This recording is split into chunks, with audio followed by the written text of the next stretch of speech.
There will come a day when the door is gently but firmly closed, not slammed, not forced, just closed after long years of waiting.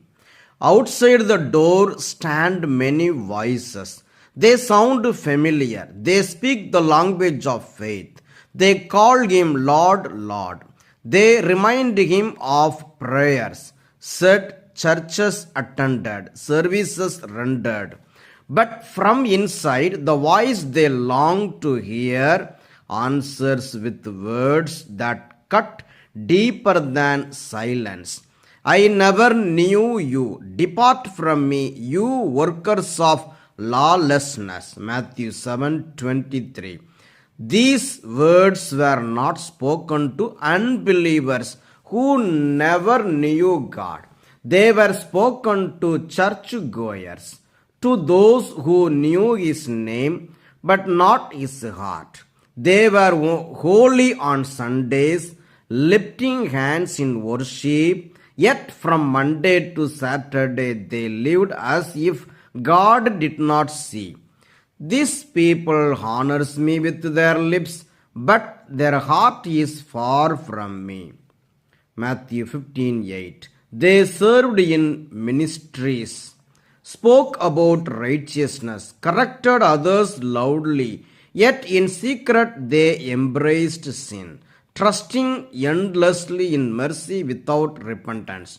Do not be deceived, God is not mocked. Whatever a man sows, that he will also reap. Galatians 6:7.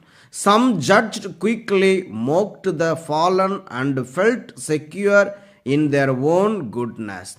Why do you see the speck in your brother's eye, but do not notice the log in your own?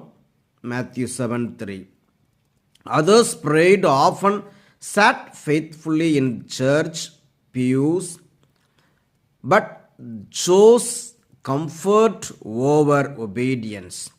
The commandments were known but ignored. If you love me, you will keep my commandments. John 14:15. And there were those who served not for God's glory, but for recognition, power, and gain, using his holy name for personal reward.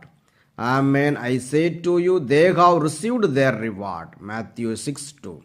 When the door is finally closed, it was not because God was cruel, it was because he had been patient for so long. The Lord is